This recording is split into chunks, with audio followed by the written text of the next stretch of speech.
सिर्फ इसलिए नहीं किया था कि मेरे को एक्टिंग करनी है, इसलिए किया था क्योंकि परफॉर्मेंस का एक रिदम समझना था मेरे को। मैं परफॉर्मेंस अप्रिशिएट करता था, उसकी ब्यूटी अप्रिशिएट करता था। पहले तो पता ही नहीं था कि क्या है एक्टिंग और एक्टिंग का इम्पैक्ट मेरे ऊपर क्या होगा।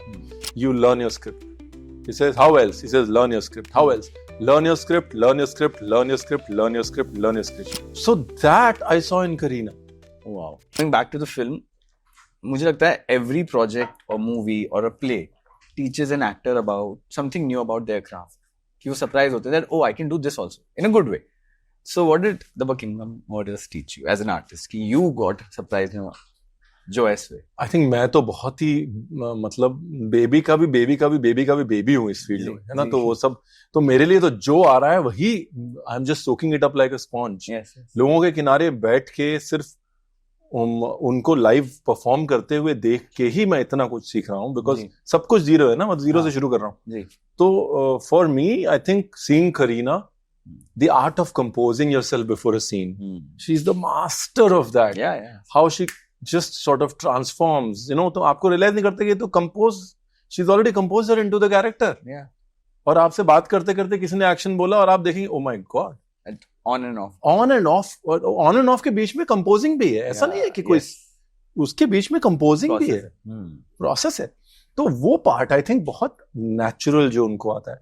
स्टोरी की समझ, स्टोरी की रिस्पेक्ट, स्टोरी लाइन की रिस्पेक्ट, स्क्रिप्ट की रिस्पेक्ट, शब्दों की अहमियत। ऐसा नहीं कि ये वर्ड अच्छा नहीं लग रहा मेरे को, एज यू नो मेरे को बड़ी दिक्कत है मैं जो जब आप लिखते ज्यादा हैं या आप एज रणवीर बोलने की आदत पड़ जाती है तो आप स्क्रिप्ट मैटर नहीं करता, आपको जो मन में आप बोलना है।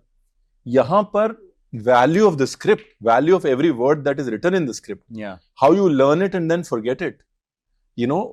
तो वो जो है ना, मैं एक पीछे एक अल पचिनो का एक इंटरव्यू देख रहा था, उन्होंने कहा कि how do you be a good actor. So Al Pacino says you learn your script, he says how else, he says learn your script, how else, learn your script, learn your script, learn your script, learn your script, learn your script, and then forget it. So that I saw in Kareena. Wow. You know, it's the importance of every word in the script, not just saying कि तो ये यही बोलना है ना कि क्या करने आए हो, बोल देंगे। जो कि एज रणवीर मेरे लिए इजी है, कैमरा रोल करो, क्या बोलना है बोल देंगे, बिल्कुल। बट स्क्रिप्ट की अहमियत, उस स्टोरी में उस शब्द की अहमियत, तो वो जो एक फाइन आर्ट एंड जो क्राफ्ट है जो उनका, जो इतना सदा हुआ है, और कुछ तो शायद नेमत है ऊपर वाले की, बिल्कुल। वो आई थिंक बड़ा बहुत सीखा मैंने उससे। She is a gifted artist Indeed. Now आपका हिंदी फिल्म डेब्यू मैंने देखा, it's one of a kind.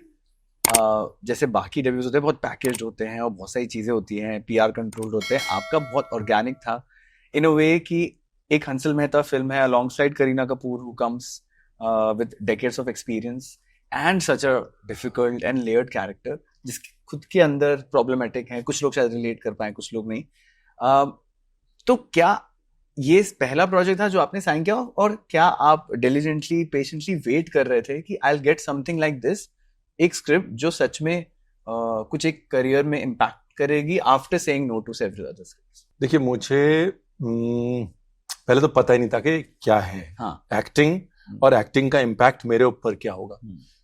मैंने आदिशक्ति किया था 2014 में, which is a theatre workshop if you don't no, Auroville में। और सिर्फ इसलिए नहीं किया था कि मेरे को एक्टिंग करनी है, इसलिए किया था क्योंकि परफॉर्मेंस का एक रिदम समझना था मेरे को। मैं परफॉर्मेंस अप्रिशिएट करता था, उसकी ब्यूटी अप्रिशिएट करता था। उसके बाद मैं हर साल, ये लोगों को नहीं पता, उसके बाद हर साल आदिशक्ति जाता हूँ, ऑरोविल जाता हूँ और 4-5 दिन लगाता हूँ वहां पे, कलरी करता हूँ 10 दिन के लिए, 4-5 दिन के लिए विनय निमी के साथ बैठता हूँ, सिर्फ डिस्कस करता हूँ on the craft of it. Not because I wanted to be an actor, even then 2014 से लगातार लगभग हर साल जा रहा हूँ, बिल्कुल। So for me it was more the Joy of this. क्या खूबसूरत चीज है यार ये परफॉर्मेंस, यार मतलब कितने काबिल लोग होंगे जो ये काम करते होंगे, उस चीज की मेरे को बड़ी वो थी। लेकिन as people, how they interact with their characters, till you do it you don't know. And I was very scared, कि रणवीर ऑलरेडी एक फॉर्म्ड पर्सनैलिटी है, फॉरगेट अबाउट फेमस, फॉर्म्ड तो है ना पर्सनैलिटी, उसके ideas, biases, opinions, life story formed है वो। अब वो कैरेक्टर के साथ इंटरेक्ट करेगा तो क्या रणवीर छूट जाएगा, कितना छूटेगा, क्या कहीं खो जाएगा, उस डर से मैंने बहुत समय तक जो रोल मिल भी रहे थे नेगेटिव कैरेक्टर्स किए नहीं किए। मॉडर्न लव मुंबई ने वो एक रास्ता खोला मेरे अंदर।